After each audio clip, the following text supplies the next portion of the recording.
Hey guys, welcome back. It is officially February, which means it is time to talk about the books that I read in the month of January. So, as we all know, I read 6 books last year. That year will always haunt me.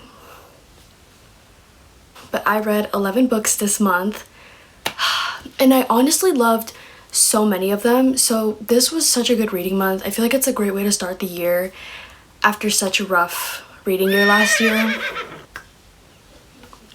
Yeah. So I got a Kindle for Christmas, and me and my Kindle have been like this month. Even though I have the physical copies, I will read it on my Kindle. I feel like I read so much faster and I can just take it anywhere. So yeah, I read I think 4 books physically, and then the rest were on my Kindle, even though I have the physical copy. But yeah, let me know how many books you read this month, and let's just talk about the books that I read.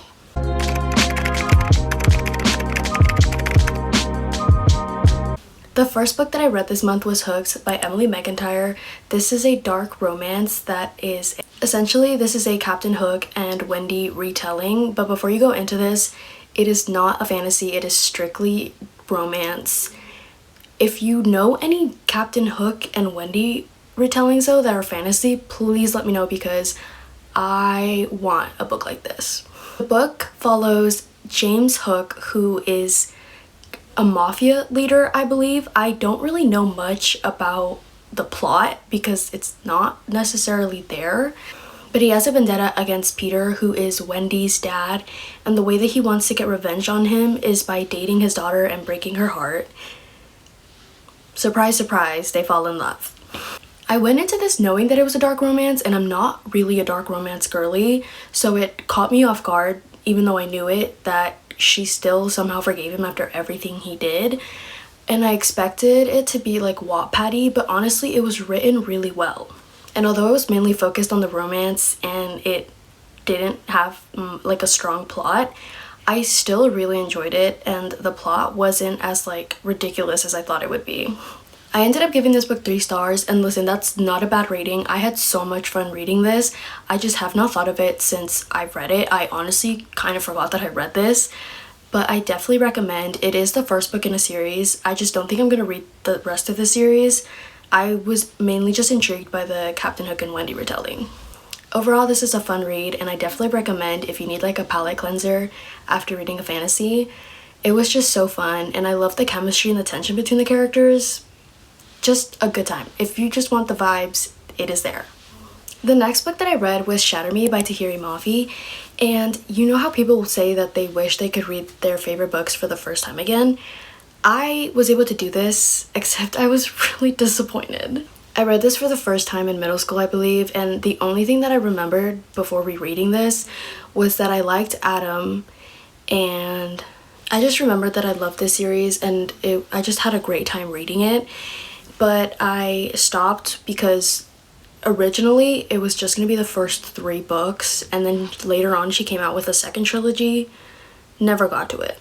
This book essentially follows Juliet Ferrars, who has like this deadly touch, and she's been locked in for like 264 days or something like that, and she gets this new roommate, but turns out it was just a test to see if she was able to interact with other humans, and she's basically being used as a weapon for Sector 45 by the villain, and that's all I can say without spoiling the plot. And like I said, I was really disappointed reading this. It was just so underwhelming. I ended up giving this 3 stars because although I was disappointed, there was just something about it that was so intriguing that I kept wanting to read and find out what was happening, but that was just it. I keep reading to see like how we're progressing, because you know something's building up and then the thing happens and then I'm like, that's it. This book is heavily romance, so I see the appeal about it, but when I finished the book it just felt like it was a waste of my time, because you'd get to the end and like, you know, obviously it's the first book in a series, so there's like this big cliffhanger, but then the 70% before that was just a whole lot of nothing. But I did continue the series because it's the first book in a series. Most of the times the first book does not do the entire series justice, but again, 3 stars. Then I read Destroy Me, which is the first novella in the Shatter Me series. This novella follows Warner's perspective on the events of the Shatter Me series, and I actually gave this 4 stars because it gives you like a deeper understanding of who Warner is, and you realize that his intentions aren't as bad as he lets people believe that they are. And at the end of this book, you find something out that's just like, oh my gosh. I remember reading this and I was just like screaming because like he is the standard, and if there's one thing I agree with everyone about this series is that Aaron Warner is the book boyfriend. I then read Check and Mate by Ali Hazelwood, and I love Ali Hazelwood. The Love Hypothesis is one of my favorite romances of all time. This is her first YA book, which was kind of interesting, and I honestly really loved it. If you follow me on Goodreads, you would see that I rated this 5 stars initially until I found my first 5-star and I realized this was not a 5-star. That doesn't mean that it was bad, it just didn't leave the imprint that a 5-star book gives you. If you know that a 5-star feeling is just a feeling, like you cannot describe it. This book follows Mallory, who used to play chess, but she doesn't play chess anymore for certain reasons, and her friend asks her to be a part of her chess team for charity, and she beats this guy, and then turns out he's the #1 chess player in the world. And because he's beat by this random girl, like he's never been beaten, and then this random girl comes and beats him, he's just like intrigued and tries to find a way to get into her life. Or no, not in a creepy way. He's so like intrigued by her, and like he finds ways to play chess with her again, but then you find out that it's because he cares for her. And guys, the banter, you know that trope where you think that the guy hates her, but then turns out that he was just like secretly in love with her? That's literally Nolan Sawyer. You know, like the Taylor Swift song where it goes, "In a world of boys, he's a gentleman." Nolan Sawyer. Nolan Sawyer is that gentleman. The tension between Nolan and Mallory had me squealing. I will never get over them. And he just does so many cute things, but you don't know that he does them. And then you like find out that he does them because he cares and like they're sacred to him. And I'm like, okay, they played tic-tac-toe together on like this random piece of paper, and she later finds it in his room and turns out he kept it. Like, this is genuinely one of the sweetest and most wholesome books ever. But before you get into this book, just be aware that this is mainly chess with a subplot of romance. But like, I don't know how to explain it. Mallory is just such a lovable character that you want to see what happens, and you just end up rooting for her. And I don't understand anything about chess, but the way that Ali Hazelwood wrote it, it's like you are in Mallory's mind and you just get it. You just get it somehow. Again, would have been a 5-star, but it just didn't give me that feeling. But it was still such a good book, and every time I think about it, like, my heart is just like, aww. After that palette cleanser, I read Unravel Me, which is the second book of the Shatter Me series, and I can't really explain to you what it's about because, again, it's the second book of the series, and if I explain anything, it'll spoil the first book. But this one was also 3 stars. The first half of this book didn't have like that addicting feeling that I had in Shatter Me, and the only thing that kept me going was Kenji. Kenji, I love Kenji with my entire heart. He's literally the realest character in this book, and nobody talks about this, but Juliet is genuinely insufferable in this book because she complains so much and yet does nothing to change it. There is literally a war going on, and Juliet's only worries are her relationship with Adam, and Kenji calls her out on it. But then we got to the second half, and this is when Warner comes back into the picture. Listen, I love this man. I love this man. He just adds so much to the story, and he is a delusional king. This man is so delusional. She shot him, and then he was like, she shot me, but she didn't shoot me in the heart. She shoot me in the arm, which means she loves me. And I'm like, I want to be as delusional as you. And just, She said one word. She said one word and broke Aaron's heart. He deserves better, and I want to be loved by the way Warner loves Juliet.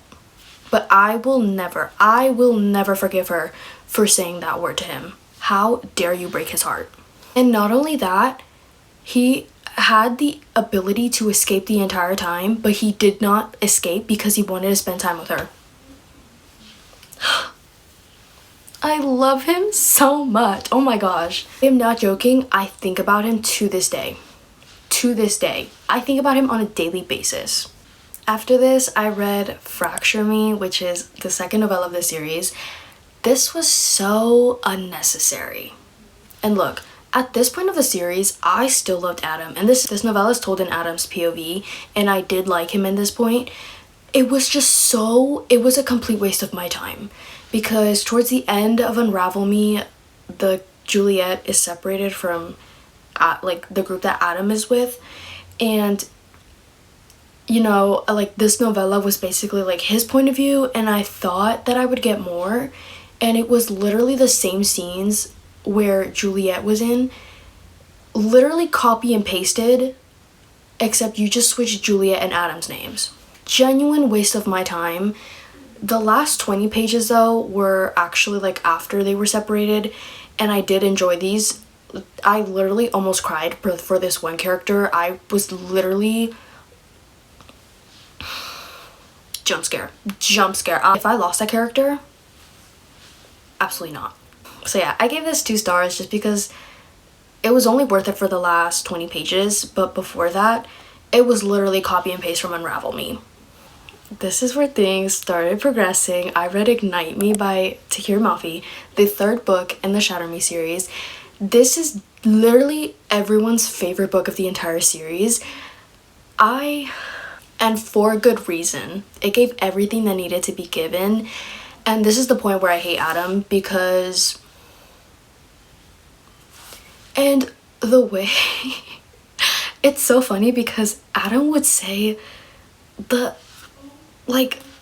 he just would not stay quiet, and Warner would put him in his place. And, oh my gosh, there's this one scene where Warner just says something to Adam, and then Kenji starts laughing, and then I start laughing because Kenji's like besties with Adam, and he's trying so hard not to like, you know, betray his bestie, but like he knew that Warner was right. But yeah, my love for Warner grew, if that was even possible, and just seeing the way that he unconditionally loved Juliet, and he cared for her, and when she needed something, he was there instantly. No matter what he was doing, he stopped it to go with Juliet. Hello? I read this book so fast. I literally devoured it. I'm pretty sure I started it at like 8 p.m. and I finished at 1 in the morning. Literally the fastest I've ever read a book. And seeing Kenji and Juliet's friendship grow throughout this book, it was just so wholesome. And look, although I gave this book 4 stars, this one made me realize how underwhelming the series is because there's so much build-up for like this big conflict, okay? And then it's literally solved in like 1 page. In Ignite Me, literally 80% of the book is this build-up and like preparing for like this big battle against their enemy, only for Juliet to defeat this enemy with 1 sentence. As much as I love Warner, it's just not enough to justify how underwhelming this series is. Like, you're telling me that I read all of this for nothing? And like I said, there's like a second trilogy after this, and I don't think I'm gonna finish it. Let me know if you guys think it's worth it, but a lot of people say that it's worse, and I'm like, it can get worse. And then there was also this such out of character moment because Juliet makes this like powerful speech in front of Sector 45, and I'm like, you're telling me that the girl at Omega Point who refused to talk to anyone because she was scared made a speech in front of Sector 45? And then everyone was like, oh my gosh, it was so powerful, like I've grown so much as a character. Where was the build-up? Where is this character development that you're talking about? I don't know.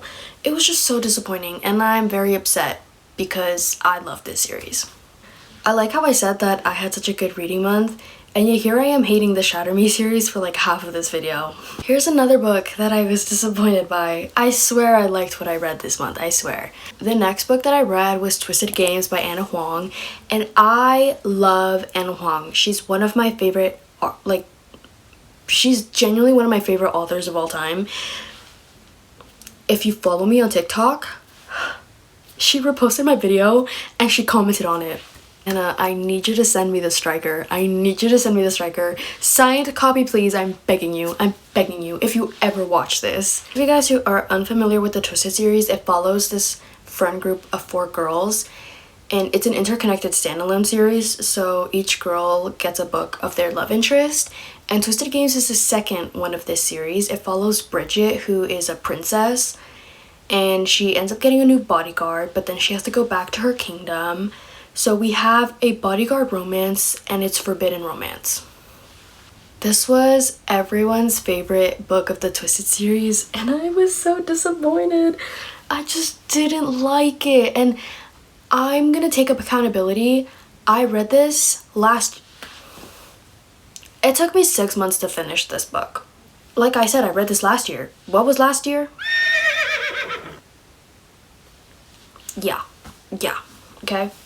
I wasn't enjoying it because I wasn't in the mood for it, so I just missed the entire point of the book. I did give this 4 stars because there were so many cute scenes between them. Like, I tabbed it, and like, you know, there were so many cute quotes and cute scenes, but I just didn't have a connection with the characters. So like, you know, like, there was like a cute scene, I'd be like, oh, that's cute, but that's it. If it was a couple I'd love, I'd be like, oh my god, like, I'd literally be crying on the page. I was just so disappointed. Don't hate me. I do plan on rereading this because I want to read it in a mood where I'm in the mood for it. What did I just say? I want to read it when I'm in the mood for it, just so that I can re-experience it with like a clearer perspective. You know what I'm saying? Because I do love this series. I love Ana Huang. And honestly, comparing all the book boyfriends, Reese is the best because he's the only one that doesn't hurt the girl. But yeah, I do take accountability because I forced myself to read this. So it's honestly my fault that I didn't like it. I do plan on rereading it though. I'm so excited. Okay, the next book that I read, this is Twisted Hate by Ana Huang. This is the 3rd book of the Twisted series. And this follows Jules and Josh. So Josh is brothers with Jules' bestie Ava. And throughout the Twisted series, you see them always fighting. They hate each other, literally hate each other. But they're put into a lot of circumstances where they're forced to spend time together. And that leads them to like have moments together. I love this book so much. One of them being that they end up working in the same area. Josh is a doctor and Jules is trying to be a lawyer. And so she's basically being a lawyer for his hospital, like for his patients. And because they hate each other and it's kind of getting in the way of their work, they kind of make this agreement that they're going to be nice to each other at their work. But as they spend more time together, they end up realizing that they're not as bad as they thought they were. And then something happens that leads them to have a enemies with benefits relationship. That's all I can say without spoiling it, but oh my gosh. This book is my Roman Empire. I literally had to write notes so that I don't end up bantering about this, because if I could talk about this book for hours. The banter in this, elite. The tension, the chemistry. One of the best book couples I've ever read about. This book is like over 500 pages, okay? Yeah, it's like barely over 500 pages, and I'm a firm believer that romance books should not be over 350 pages. 350 pages is pushing it, okay? This book, look how thick it is. And I enjoyed every single page, every single word on these pages from cover to cover. I read this in a day. This should say enough. And I started like the first 20 pages of this book on my Kindle, and I was already annotating, right? I was already annotating, and then I was like, hold on, I have to whip out the physical copy. Look at how tabbed this book is. Like, I love it so much. And I went through like 5 stacks of pink stickies. I ended up having to go for like this coral color because I was tabbing so much of it. I had to hold back on some of the tabbing because I felt like I was going overboard, but I literally wanted to reread this like the day after I finished it. I made a TikTok about this and Anna Huang liked it, reposted it, and commented on it. I am begging you to write a novella about Josh and Jules. I'm begging you, and I'm begging you to send it to me. I don't care if you only write it and send it to me. I am begging you. I need more. I literally cried when I finished this book because it was over. He says, if you let another man touch you, because he's a doctor, okay? He says, I can take a life the same way I can save one. Like, I love this book. I love it. I love it. I love it. I love it. I love it. I love it. I love it. Jules is one of the most fiercest characters I've ever read about. She's so relatable. I felt called out reading this. I was like, hold on. This is hitting a little too hard. And I'm a Josh defender until the day I die. Look, he said what he said, but Jules also messed up. And I feel like the reason this book is so overhated, which by the way, why is it so overhated? I feel like the only reason why people didn't like this book was because of how relatable it is. Because if you compare the other Twisted books, so unrealistic. Not that they're bad. I love me billionaires, okay? But y'all need to stop hating on this one, okay? This is my Roman Empire. I have thought of this book ever since I finished it. I literally want to reread it. I love it so much. I love it. I love it. That's all I'm gonna say because I could literally go on about this book.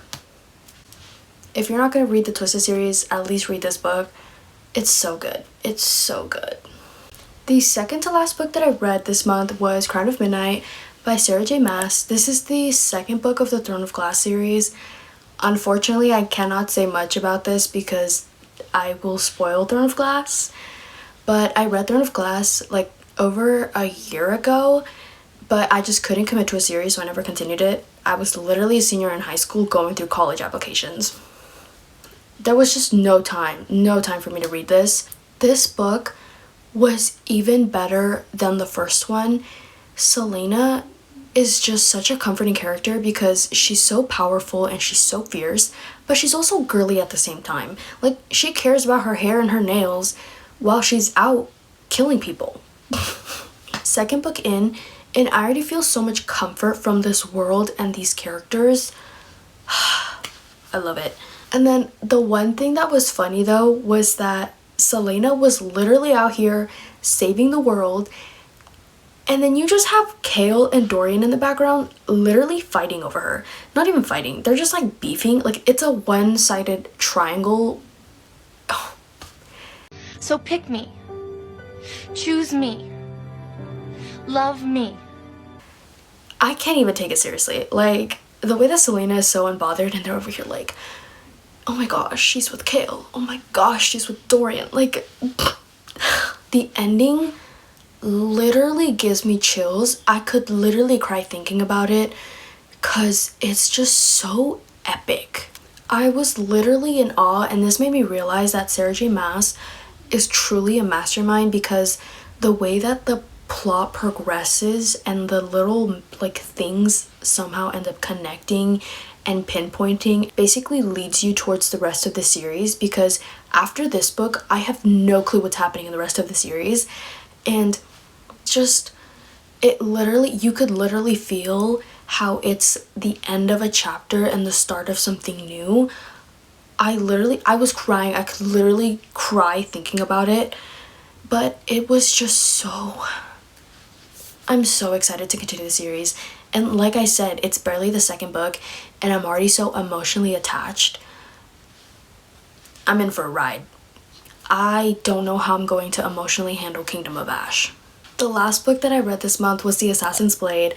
There is so much controversy on when you should read this book, but this essentially follows a collection of novellas from Selena's past, and lead you to understand how she ended up where she starts in the first book of Throne of Glass. And honestly, after reading this, I think you should read it after like Throne of Glass and Crown of Midnight, whether it's third or fourth. I feel like it's the most painful way to read it because you see that she is still hanging on and hurting from this event, and then actually seeing the event and seeing how she was hurting then and is still hurting now. So painful, so painful. Which, by the way, I knew it was coming. It did not hurt any less. I could literally cry thinking about it. I will think about it forever. I don't know how I'm expected to continue the series and watch her move on, knowing their intentions and their plans together. He literally thought they had all the time in the world. And look at where they are now. Overall, it was such a beautiful book, seeing the impact that Celaena had on all these people throughout all of the adventures that she had. And she has every reason to be a villain, and yet she uses her skills and her powers to just do good and help other people. This book just proves why she's one of the best female main characters I've ever read about. But yeah, those were the 11 books that I read this month. Like I said, it was such a good reading month. I felt very deeply all of the books that I read, so I hope you guys also had a good reading month. Thank you so much for watching, and please be sure to subscribe for more bookish videos.